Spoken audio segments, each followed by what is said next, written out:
En la lúgubre oscuridad del lejano futuro, la vida en el imperio del hombre no se mide en comodidad ni en felicidad. Para los miles de millones que aran los campos, trabajan en las fábricas o rezan en las catedrales, cada día es una lucha bajo el peso aplastante de la guerra y la burocracia. A los ciudadanos comunes se les enseña desde su nacimiento que su existencia es servicio al Dios emperador, ya sea alimentando sus ejércitos, abasteciendo su armada o adorando en sus sagrados santuarios. La fe es el único respiro, el trabajo es interminable y las amenazas de Xenos y demonios nunca están lejos de la mente. Incluso en tiempos de relativa paz, las noticias de guerras distantes o flotas de plaga recuerdan a cada súbdito que la seguridad es una ilusión. En el imperio solo hay servicio y obediencia, y el pequeño consuelo de creer que el emperador lo contempla todo. Mundos colmena, agujas de miseria e industria. Los mundos colmena son vastas megalópolis construidas hacia el cielo, un infernal monumento a la industria. Decenas de millones, a veces miles de millones, se apiñan en arqueologías tan altas que ocultan el firmamento. Las agujas superiores doradas albergan a los nobles y a los capataces de fábrica en mansiones acorazadas de acero y cristal, a salvo de la mayoría de los peligros. Pero para la gran mayoría, la vida en la colmena es sórdida y peligrosa. El aire es espeso de hollín, reciclado tantas veces que cada respiración es una apuesta con la enfermedad. El agua se destila de aguas residuales inmundas y la comida adopta la forma de insípida pasta de nutrientes o gachas. Los niños crecen con ceniza en los pulmones y hambre en el estómago. En las profundidades de la colmena, donde la luz del sol ha sido olvidada, la humanidad vive al día. Familias enteras pueden dormir en un solo cubículo sin ventanas y las letrinas comunales solo se vacían cuando los adeptus arbites lo ordenan. Enfermedades como la fiebre de colmena arrasan la subcolmena y los servicios medicae primitivos son dolorosamente escasos. Bandas y cultos se reparten el territorio entre los enmarañados niveles inferiores, convirtiéndose en la ley de facto y en oscuros árbitros de justicia. Cuchillos centellean y espadas sierra rugen en los corredores sombríos mientras los jefes de la subcolmena imponen su propio orden brutal. Se rumorea que algunos cultistas incluso llevan iconos imperiales para burlarse de los rivales o para ahuyentarlos. A pesar de la inmundicia y la violencia, los mundos colmena son los arsenales del imperio. Estos mundos vomitan armas y tanques y munición. Fábricas interminables se extienden por las plataformas. A cualquier hora, el siseo del metal fundido y el traqueteo de las cadenas de montaje ahogan las voces humanas. Millones de hombres y mujeres permanecen junto a estas líneas de ensamblaje, alimentando materias primas en grandes máquinas, rezando únicamente para que el trabajo del día cumpla con las cuotas aplastantes. La producción es un ritual sagrado. A los trabajadores se les otorgan medallas o se les marca la piel con iconos del emperador por cumplir las cuotas y se les castiga, a veces con ejecución inmediata o conversión en servitor, por incumplirlas. El único respiro para los habitantes de la colmena es el de ver más allá de sus muros. 1 de cada 10 jóvenes puede ser reclutado para el Astra Militarum u otros brazos militares, con la promesa de una comida y un propósito.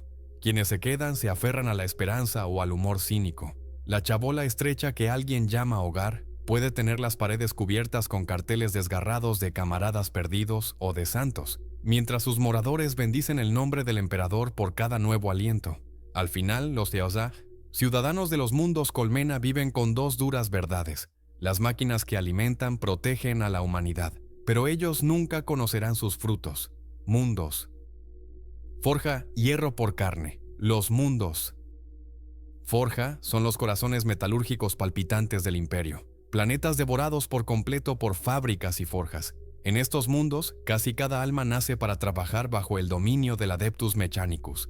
Ríos interminables de lava procedente de hornos de fundición se deslizan entre las ciudades, y inductores del tamaño de montañas vomitan penachos de humo día y noche. Cintas transportadoras se extienden hasta donde alcanza la vista, llevando engranajes, tanques, piezas de naves estelares y arcanas reliquias de tecnología perdida. El sol suele ser un disco pálido tras el humo ceniciento. La luz de la gente proviene sobre todo del resplandor del hierro al rojo vivo y de proyectores hololíticos. Los niños en los mundos forja viven para servir a las máquinas. Los chicos y chicas aprenden el catecismo del dios máquina antes de aprender a leer. Cómo aplacar un motor que gime, cómo calibrar un servo engranaje mediante rituales de oración, cómo sacrificar un error al Omnisaya mediante la autodisciplina. El fallo es herejía. Un solo lote defectuoso de munición o un conducto de plasma desalineado pueden atribuirse a una ofensa contra el dios máquina, y el tecnosacerdote responsable deberá responder por ello. Muchos trabajadores veneran la estricta eficiencia con celo religioso. Un herrero lento puede acabar voluntariado para un puesto entre los tecnosacerdotes, aumentado quirúrgicamente con extremidades adicionales e implantes cognitivos, un don y una maldición del Mechanicum. La vida en un mundo forja es sombría. Arcos industriales colosales se extienden durante kilómetros con pasarelas perpetuamente sumidas en sombras. El aire no es menos nocivo que en la colmena.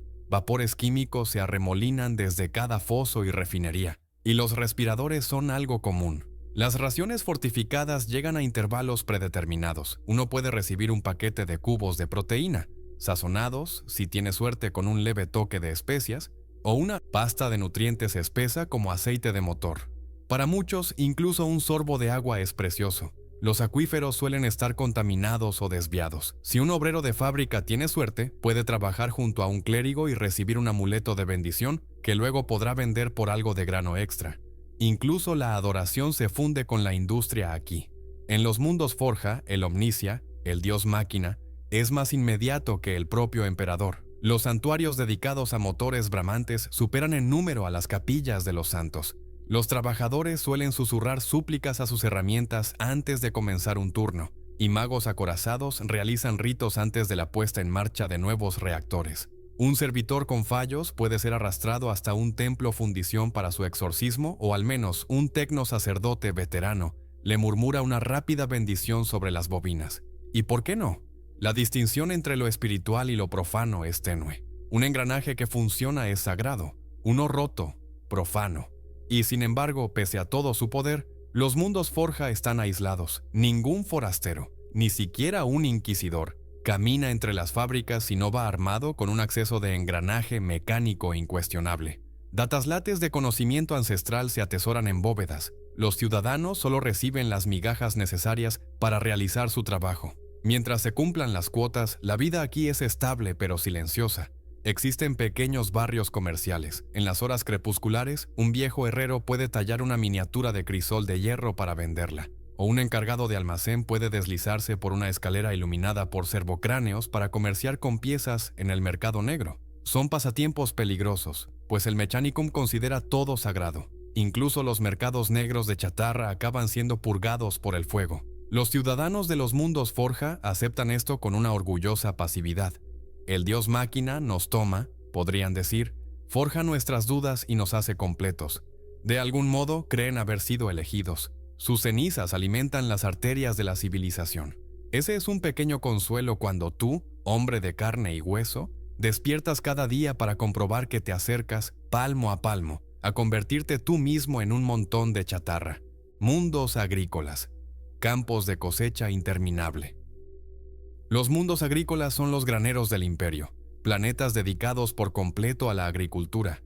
Vastos continentes de tierras de cultivo se extienden más allá del horizonte, divididos en campos geométricos que alimentan a millones. Algunos mundos crían enormes rebaños de grox y taurus, suaves bestias mutantes cuya carne sostiene a ejércitos enteros. Otros albergan mares de plancton de kilómetros de ancho o fértiles cavernas subterráneas de hongos. Cada hora de vigilia aquí está definida por la siembra, el cuidado y la cosecha. La maquinaria varía. Algunos granjeros guían arados casi prehistóricos a través de una tierra fecunda, otros pilotan cosechadores colosales por cañones refrigerados. Ya sea que cuiden losas de cultivo bajo soles alienígenas o cubas hidropónicas en biodomos, la tarea es la misma: producir alimentos que viajarán hacia estrellas lejanas. Sin embargo, esta dieta rara vez llega a sus propias mesas. Las familias campesinas, por duramente que trabajen, suelen subsistir con las obras. Sus hijos pueden despertar con un cuenco de gachas bastas aromatizadas con extracto de algas,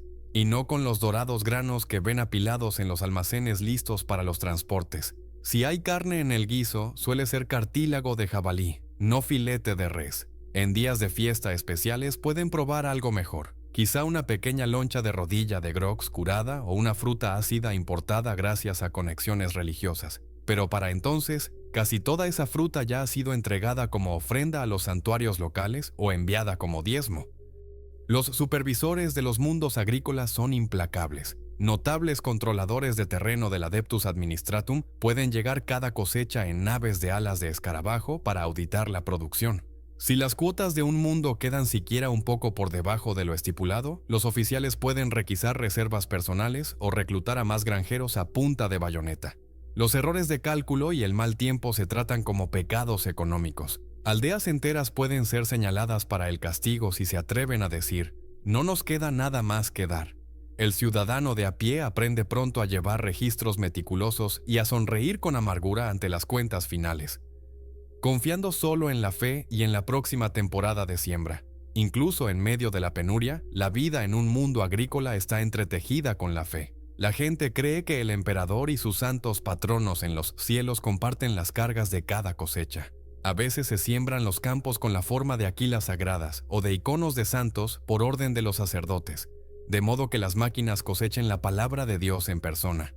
Durante la siembra, las familias pueden inclinarse ante un arado estilizado. En la cosecha ofrecen una porción de cada campo al culto del emperador.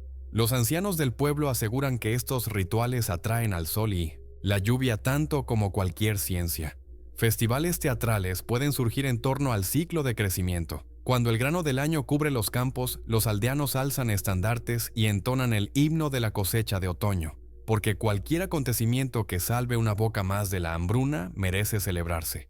No todos se quedan a cultivar. Cuando los gobernadores planetarios emiten órdenes de leva, los hijos e hijas de brazos fuertes de los campesinos suelen alistarse, o ser directamente apresados, para la Guardia Imperial. A cambio, se les promete raciones constantes y un propósito. Los afortunados experimentan una vida aterradora pero disciplinada, lejos de su hogar. El resto es despedido con un saludo, una bendición y un puñado de vales de comida. Quienes se quedan rara vez reciben noticias de esos reclutas. Mejor ellos que nosotros, dicen algunos granjeros.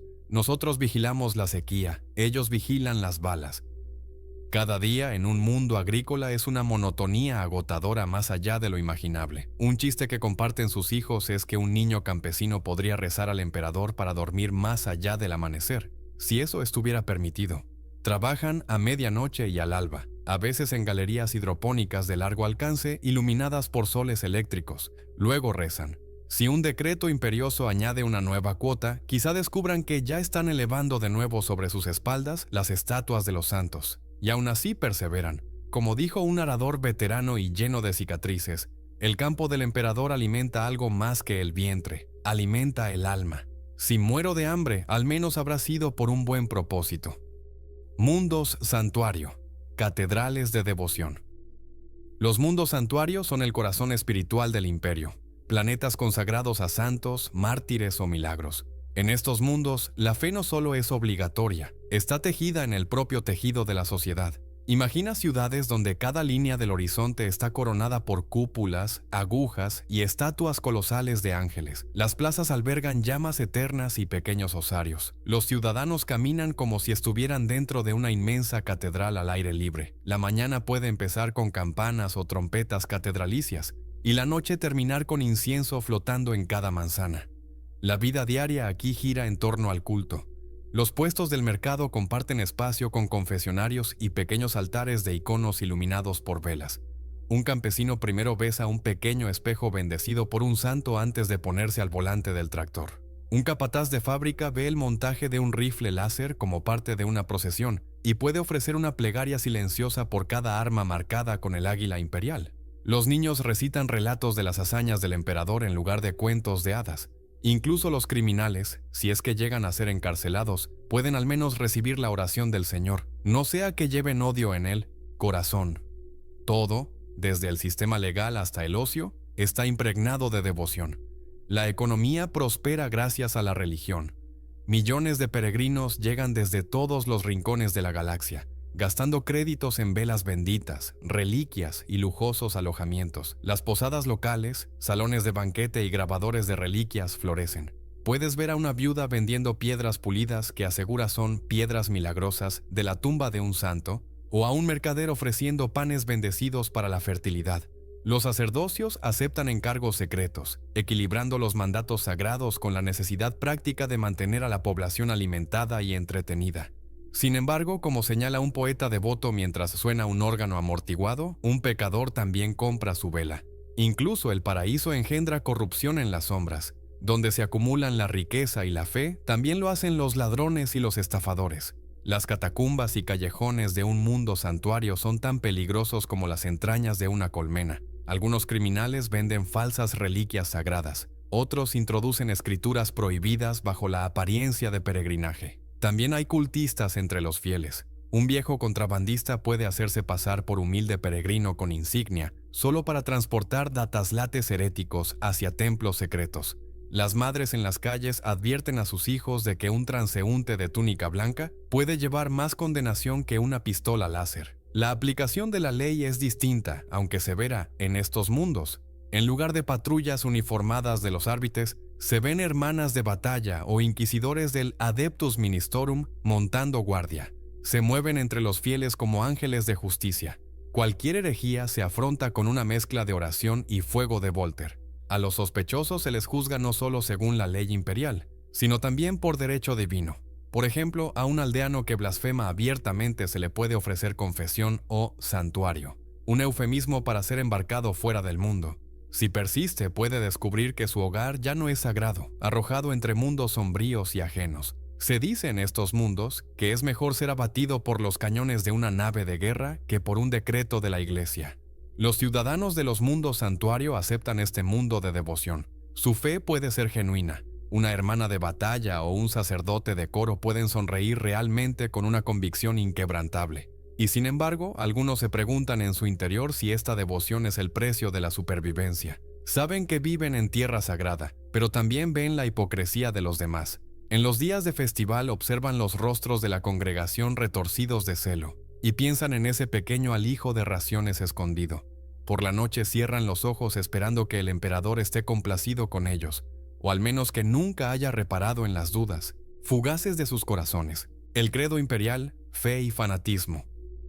A lo largo del imperio, una sola verdad une a la población: el emperador es Dios. Desde la infancia, todo súbdito es adoctrinado en el credo imperial, la fe obligatoria de la humanidad. Catedrales y capillas salpican cada planeta, siempre abarrotadas de fieles. La imaginería religiosa está en todas partes. El águila bicéfala o la calavera llameante estampadas en la ropa, en las paredes de las fábricas, incluso en las raciones del desayuno. Los niños memorizan parábolas de mártires santos junto con el alfabeto. El horario diario está marcado por el ritual. Cada turno de fábrica comienza con una oración, cada comida con una acción de gracias, cada reunión gremial con proclamas que ensalzan la misericordia del emperador. La desobediencia se trata como herejía. Una oración omitida puede convertirse en prueba de traición. Pero el credo es más obligación que consuelo. Para muchos, recitar la liturgia es una cuestión mecánica. Un campesino abatido puede conocer cada letanía de memoria, no porque sea un fanático, sino porque al último que se le olvidó, una le confiscaron las cosechas o algo peor.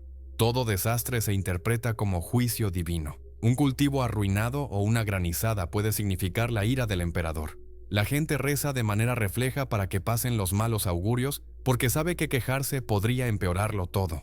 En fábricas o campos abundan las supersticiones. Nadie quiere ser el que dijo «no pasa nada» justo antes del rayo. La ley teocrática refuerza el credo. La disidencia pública o los pensamientos malignos son delitos castigados con confesión, trabajos forzados o ejecución. Un niño que dibuja un símbolo no autorizado en la calle puede ser señalado como cultista. En algunos mundos se exige que cada hogar tenga un santuario, y hasta a los perros se les entregan pequeños collares sacramentales para vigilar posibles posesiones. Los ricos pueden sobornar a inquisidores o alegar una enfermedad repentina para escapar del escrutinio. Los pobres no tienen esos lujos. Aprenden a susurrar en voz baja, a clavar una sonrisa piadosa en el rostro y a asentir ante cualquier sermón que oigan, por desagradable que sea la verdad. En esta fe lúgubre, el emperador es paradójicamente tanto padre como capataz. Es quien protegerá a la humanidad de los horrores más allá de las estrellas, aquel a quien se consagra cada vida. Pero como emperador y Dios, no tolera debilidad alguna. El credo enseña que vivir es servirle y que la muerte es el don supremo. En los sermones se escucha: bendito el hijo que entrega su vida por el emperador. Así, la pregunta más temible que una madre puede plantearse durante una cena frugal es por qué sus hijos deben pasar hambre, y aún así la ahoga obedientemente en oración como otro sacrificio más. Adeptus Arbites, la ley del emperador. La justicia imperial es rápida y absoluta, proclamada en nombre del emperador por el Adeptus Arbites. Estos jueces acorazados infunden temor en todo ciudadano. En cualquier mundo, ciudad o granja, una patrulla de arbites puede aparecer al amanecer. Revestidos de ceramita negra y blanca y con yelmos en forma de calavera, arrestan sin vacilar. Todo hombre se presume culpable hasta demostrar su lealtad. Infracciones menores pueden tratarse como traición, merodear después del toque de queda, llevar el patrón ritual equivocado en la túnica o incluso escuchar música extranjera puede convocar a un servocráneo de interrogación. Los juicios son rápidos. A veces no hay juicios en absoluto, solo el veredicto de los arbites dictado en el acto. Para los ricos y bien conectados, la injusticia suele negociarse. Un noble puede pagar un soborno para hacer desaparecer un caso perdido o enviar una ofrenda penitente al santuario. Pero para los pobres, los árbitres son árbitros definitivos. Un chivo polvoriento robado para alimentar a un niño es tan probable de recibir castigo como una difamación pública. Las penas abarcan desde azotes y trabajos forzados hasta ejecución por cinturón ígneo en la plaza pública. Si un arbite te acosa, tu destino queda dictado por su código férreo, y la ley del emperador considera la disidencia en sí misma una blasfemia. Hacen cumplir la autoridad para recordarte que tu vida y tu muerte son prerrogativa suya. La corrupción de los arbites es tan evidente como las manchas de sangre en sus ropajes. Un granjero puede deslizar una caja de su propio grano en un carguero y adelantar el pago en moneda antes que perder prestigio. Un capataz de fábrica puede arreglar que las quejas demasiado ruidosas sean oídas por el estrado cuando lo único que quiere es deshacerse de supervisores problemáticos. Pero tal soborno está fuera del alcance de la mayoría. Un insulto casual a un arbite puede sentenciar a un minero a un pozo esclavo. Un rumor susurrado sobre un rival puede ganarle a este un golpe en la puerta a medianoche. Nadie cuestiona este sistema. Vivir es saber que los arbites siempre están observando. Servitors. Los motores del imperio. Entre las visiones más inquietantes del imperio se encuentran los servitors, máquinas sin mente construidas con carne humana. Estos torpes medio hombres, medio máquinas, deambulan por fábricas, campos e incluso catedrales, desempeñando tareas repetitivas con ojos vacíos. Un servitor puede ser un peón agrícola cargado con un brazo retráctil o un obrero fabril cuyo cráneo está cableado a un pesado equipo de soldadura. Otros hacen guardia en oficinas eclesiásticas con vólteres cibernéticos injertados en los brazos. Caminan, incluso corren, pero no viven. Cualquier personalidad que tuvieran ha sido drenada, dejando solo el protocolo. Los servitors son creados por el Mechanicus o por orden de los arbites a partir de criminales y herejes sentenciados a un servicio interminable. Un técnico que cuestiona un esquema sagrado, un ciudadano atrapado malversando sus raciones, un cultista caído. Cualquiera puede regresar de la bahía de reprocesamiento como servitor. Corren rumores sobre quién entró como hombre y volvió como máquina. Un técnico con 5 años de servicio convertido en un dron de campo oxidado. El sobrino de un lord inquisidor convicto reducido a servitor de combate tambaleante. El mensaje para los espectadores es claro y escalofriante. Nadie está a salvo de la reclamación del emperador. Y sin embargo, los servitors están en todas partes, tan comunes que la mayoría simplemente los acepta como parte de la maquinaria de la vida. En una cantina de colmena, un servitor puede servir en silencio raciones húmedas en la barra. En un mundo agrícola siembran y cosechan a un ritmo implacable. Incluso en los templos aparecen entonando oraciones con implantes vocales estridentes o agitando incensarios cibernéticos en servicio constante. Los ciudadanos los contemplan con una mezcla de terror y reverencia. Son prueba de la voluntad del emperador, innegable e irreversible. Las madres hacen callar a sus hijos y los apartan cuando los ojos rojos y pétreos de un servitor de guardia pasan cerca. A veces los niños difuminan la frontera. No es raro oír durante la cena: termina tu comida o tú serás el siguiente. Convertirse en servitor es ofrecer el alma como combustible para el imperio.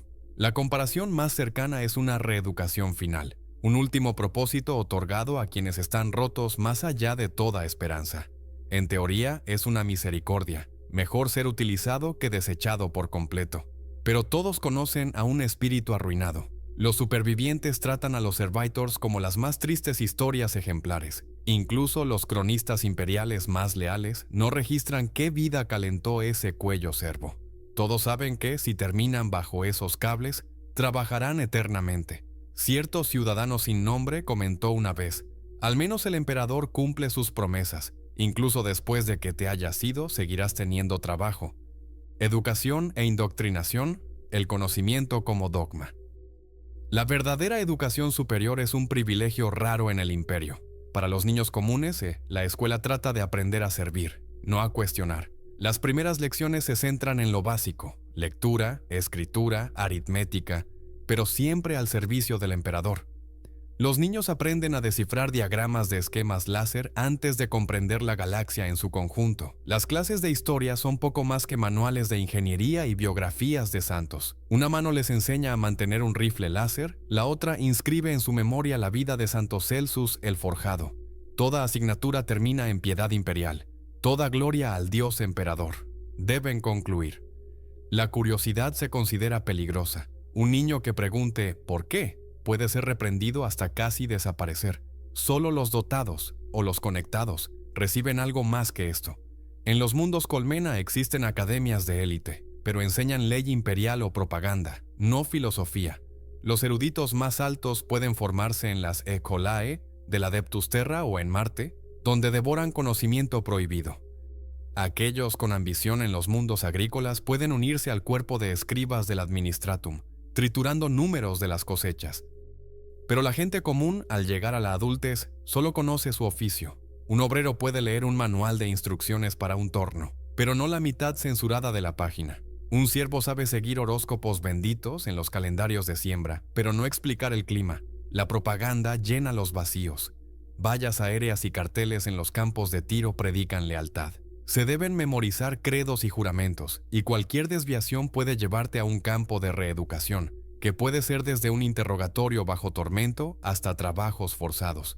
No existe libertad académica, solo el permiso para recitar el mito imperial. Así que la mayoría de los ciudadanos termina su educación sabiendo cómo vivir en el imperio, cómo temer al Xenos, cómo rezar, cómo saludar y repetir.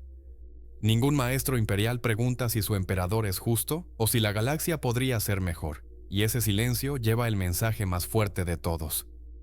Pan y cadáveres, comida y escasez. En una galaxia en guerra perpetua, la comida es un recurso casi tan vital como la munición, y suele ser casi igual de escasa. Para la mayoría de los civiles imperiales, las comidas están diseñadas para sostener, no para agradar. Los pobres hacen fila por raciones insípidas, barras de grano comprimido, sopa de algas o gachas baratas hechas de proteínas cuyo origen es secreto de estado.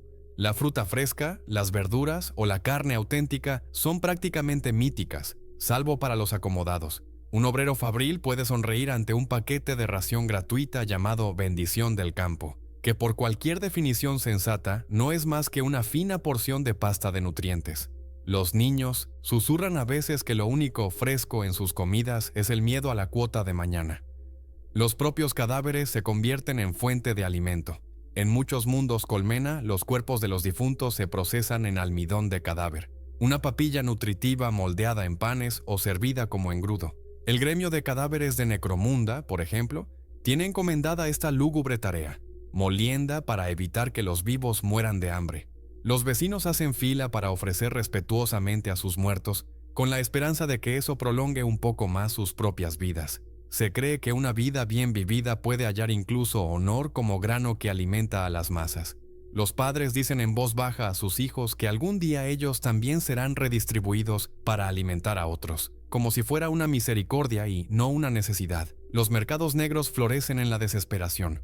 En mundos agrícolas, bandas hambrientas pueden asaltar depósitos de almacenamiento y vender grano robado a mitad de precio. Los descastados de las colmenas trocean queso de leche de alimañas, fermentan agua de alcantarilla o arriesgan la muerte recogiendo agua de lluvia en barriles oxidados.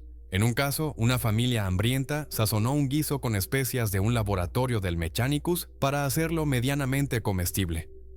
solo para ser arrastrada por los árbitres por cocina no sancionada.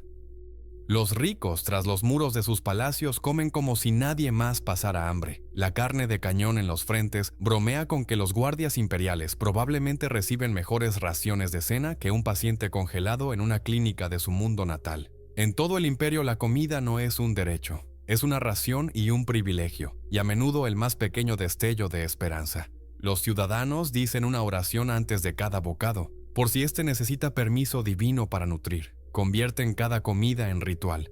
Que esto baste para servir. Pueden susurrar. Cuando ocurren calamidades, una plaga de cultivos, una emboscada a un convoy, los almacenes se vacían en favor del ejército. Entonces, la gente del pueblo come guisantes que ya han sido hervidos 2 veces. Cierto curtido colono observó con sequedad. El emperador provee para alguien, pero no dijo para quién. El diezmo del emperador, impuestos y tributo. Por encima de todo, el propósito de cada mundo es pagar al emperador. El diezmo imperial es un dios abstracto encadenado en los libros de contabilidad, tributo que debe pagarse en hombres, material o poder arcano. Los mundos agrícolas envían grano y ganado. Los mundos colmena, bienes manufacturados y soldados, incluso el agua y el aire se cuantifican y graban si es posible. Los tribunales del Administratum revisan minuciosamente las cuentas planetarias como sacerdotes leyendo almas, asegurándose de que nada se oculte. Si una cosecha flaquea o un manufacturum produce menos, la carencia debe explicarse, reformularse o compensarse con sangre humana. Un decimal mal colocado puede desembocar en cuarentenas planetarias o algo peor. Para el ciudadano promedio, el diezmo es una pesadilla viviente. Imagina a un granjero que ha arrancado una cosecha abundante a sus campos, solo para ver cómo la mitad de ella se carga en naves de guerra. El pequeño resto apenas basta para mantener con vida a su familia. Un obrero fabril puede sudar bajo calor abrasador para construir 100 rifles láser, solo para recibir como pago un suministro de cubos de ración para 2 semanas. Los padres envían a menudo sus pocas cosechas personales o ahorros directamente al Administratum para evitar problemas. Las madres guardan escondrijos secretos de grano para poder sobornar a burócratas locales a cambio de una advertencia si se avecinan nuevos gravámenes. Pero esto es, en el mejor de los casos, un fragmento de seguridad. El incumplimiento de cualquier diezmo se considera herejía. Circulan rumores de asentamientos enteros borrados del mapa por conspirar para comerse el diezmo. La única clemencia burocrática nunca está garantizada. Un mundo puede implorar alivio durante una hambruna y ver sus cuotas reducidas a la mitad, mientras que otro ve a sus reclutas arrastrados a morir de hambre para mantener las cifras. El mensaje es: el emperador no conoce la escasez. Cada pieza de plata, cada onza de combustible, cada número de tropas le pertenece primero a él. El efecto acumulativo es ruinoso. La ambición privada muere bajo el peso del tributo. El talento que una persona tenía se reapropia para el diezmo. Una buena cosecha o un rendimiento fabril no se celebra, se calcula. Cuando los niños sueñan, no sueñan con lujos, solo con conservar un poco de pan después de los impuestos. Por la noche, los granjeros pueden besar la tierra y susurrar un agradecimiento a regañadientes porque alimentó a alguien, en lugar de maldecir el libro de cuentas que nunca verán. Viviendo en un universo regido por el diezmo, muchos aprenden una aguda verdad. Ser útil es entregarlo todo, y aún así aferrarse a cualquier migaja que se pueda guardar. Un lamento común se escucha en voz baja. Pagamos no por comodidad, sino por guerra. Pero la guerra es también nuestra salvación o nuestra condena. Conclusión: el peso de la existencia a través de los innumerables mundos del imperio, la vida civil es un ciclo interminable de obediencia y resistencia. El dios emperador exige cada hora de cada vida a cambio de pequeñas misericordias. Ya se esté de pie entre el humo asfixiante de una ciudad colmena, en los hornos infernales de un mundo forja, en los campos interminables de un planeta agrícola o en las catedrales resonantes de un mundo santuario, los temas son los mismos: sacrificio, miedo y fe. Cada persona no es más que un engranaje en la vasta máquina del emperador, bautizado en la penuria y encadenado por la devoción. Y sin embargo, incluso bajo este yugo aplastante, la humanidad persiste. Lozano: niños siguen riendo bajo el sol matutino de las aldeas agrarias. Los peones del campo tararean himnos imperiales para calmar el dolor de sus espaldas. Los amantes secretos siguen encontrándose bajo estrellas demasiado débiles para iluminar las fábricas. Pequeños actos de desafío o alegría prendan cuando menos se espera. Un granjero puede esbozar una sonrisa ante un ternero sano. Un escriba puede esconder un poema prohibido en los márgenes. Un servitor puede tararear el fragmento de una nana que ya no recuerda. En esos pequeños instantes se ve un tenue destello de esperanza, no en la gloria del imperio, sino en la pura persistencia del espíritu humano. El emperador puede reclamar cada hogaza y cada vida, pero en el corazón de sus hijos queda algo que no ha sido reclamado. Ellos resisten, rezan, trabajan, y en su resistencia demuestran algo valioso para la galaxia, que incluso frente a la guerra eterna y la tiranía, la humanidad se niega a extinguirse por completo. La silenciosa rebelión de simplemente vivir y cuidar unos de otros en las circunstancias más brutales puede ser el legado más noble de todos en el 48º milenio.